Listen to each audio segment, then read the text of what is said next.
E aí, pessoal, sejam muito bem-vindos ao primeiro episódio do podcast ChatGPT, o Papo Real, onde eu vou te trazer as principais novidades no mundo do ChatGPT e da inteligência artificial. Aqui quem fala é Lucas Fernandes, host do podcast, e hoje a gente vai falar do Code Interpreter, essa nova funcionalidade do ChatGPT que foi lançada há menos de um mês e já é considerada por muitos como a atualização mais importante desde o lançamento do ChatGPT. Nesse episódio eu vou compartilhar com vocês por que ela é considerada tão incrível e o que você pode fazer com ela, quais são as possibilidades trazidas por essa nova funcionalidade do ChatGPT. Vamos nessa! Bom, a primeira observação que é importante de ser feita é que o Code Interpreter está disponível apenas na versão paga do ChatGPT, ou seja, para os usuários do ChatGPT Plus. Se você tem a versão gratuita do ChatGPT, ele não vai aparecer disponível para você. E por que esse é considerado um dos maiores avanços desde que foi lançado o ChatGPT? Bom, agora a gente tem a possibilidade de colocar arquivos dentro do ChatGPT, e aí ele pode fazer uma leitura e uma análise desses arquivos e criar novos arquivos, formatando esse original. A gente não tem mais aquela limitação de texto, de comandos dentro lá do ChatGPT. E isso faz toda a diferença. Não é à toa que ela está ameaçando o emprego de muitos analistas de dados, mas apesar de não estarmos nesse nível ainda, a questão é que ela realmente consegue fazer algumas coisas simplesmente absurdas. Por exemplo, se você colocar alguma planilha do Excel lá dentro, com uma quantidade gigantesca de dados, eu estou falando realmente gigantesca, o ChatGPT vai conseguir analisar esses dados em questão de pouquíssimos minutos, coisa que demoraria horas se fosse feito manualmente por um ser humano. Então, ele não só analisa, ele também consegue criar gráficos, ele consegue criar mapa de calor, ele consegue criar relatórios resumidos, e tudo isso ele faz de uma forma extremamente rápida, ele explica para você o que ele está fazendo, você consegue pedir exatamente o que é que você quer dentro daqueles dados, e além disso, ele ainda consegue formatar essa planilha para você e entrega ela em formato de download para você simplesmente baixar no seu computador, já com ela formatada, já com aquelas solicitações que você fez para ela. Você consegue notar o quão absurdo é você simplesmente colocar um arquivo dentro do ChatGPT, fazer um pedido para ele fazer uma análise desse arquivo, uma leitura e uma análise, e aí ele vai falar o que precisa ser feito para conseguir aquilo que você quer. Ele vai lá, faz isso que você precisa e ele mesmo coloca o arquivo já formatado do jeito que você quer para download. É exatamente isso que está acontecendo agora. A gente está na versão beta ainda, tem muita coisa para melhorar, tem muitos erros dentro dessa funcionalidade, mas o que já dá para fazer atualmente, ainda na versão beta, já dá para ver um horizonte muito grande do que vai se tornar isso aqui. Imagina que você tem uma série de dados sobre alguma coisa em particular e você precisa criar algum gráfico que represente esses dados para tornar a leitura deles mais fácil ou mesmo para você pregar para alguém, seja um cliente ou seja o seu chefe.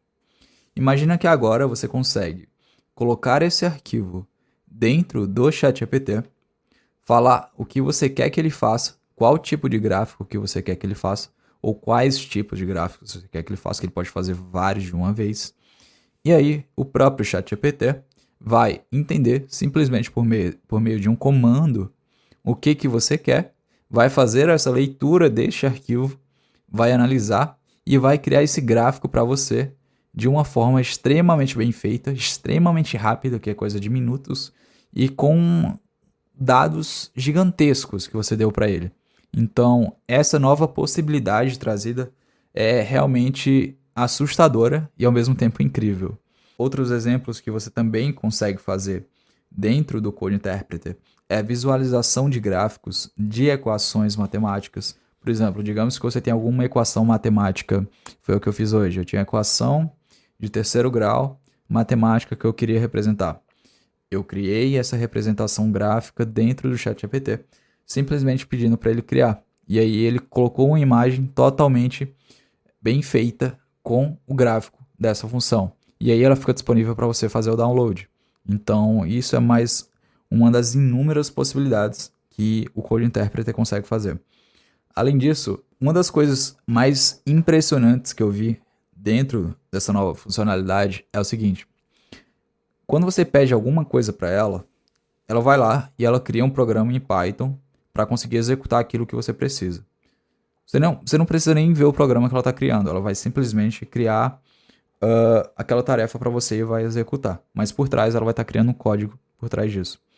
Caso em algum momento ela erre esse código e veja que não está conseguindo executar a tarefa para você, ela mesma vai voltar atrás nesse código, vai verificar o código que ela criou para você, vai ver se tem alguma coisa errada dentro desse código, e aí caso ela enxergue alguma coisa dentro desse código que esteja errada, ela vai, altera, corrige o código e aí executa a tarefa. É como se fosse um funcionário que você tem, um ser humano, que faz um programa para você para executar determinada tarefa, vai lá, percebe que o programa não está funcionando, volta, analisa por si só, sem precisar alguém dar um feedback para ele, vê que está errado, faz a correção e aí faz a forma correta. Uma coisa importante de observar nessa nova funcionalidade é que ela ainda está na versão beta, certo? Ela acabou de ser lançada e mesmo assim já tem resultados realmente incríveis.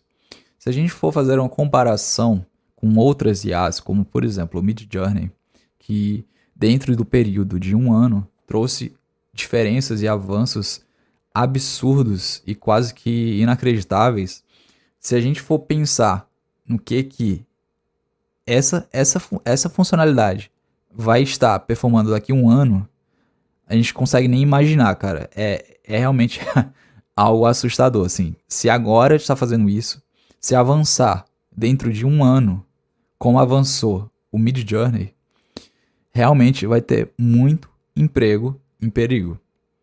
Por enquanto, o que é importante de ser observado? Ela, como eu falei, está em versão beta, comete muitos erros e ainda tem alucinações. Então, é importante e essencial, na verdade, ter um ser humano por trás que acompanha e guia para ver e ter a certeza de que está fazendo a tarefa correta. Bom, o episódio de hoje está chegando ao fim. Para quem assistiu até aqui, muito obrigado pela audiência. A gente se encontra semanalmente aqui no podcast. E para quem quiser ajudar, compartilhe o episódio com seus amigos. Você me encontra também no Instagram, @reidochatgpt, e também no YouTube. Um grande abraço e até a próxima.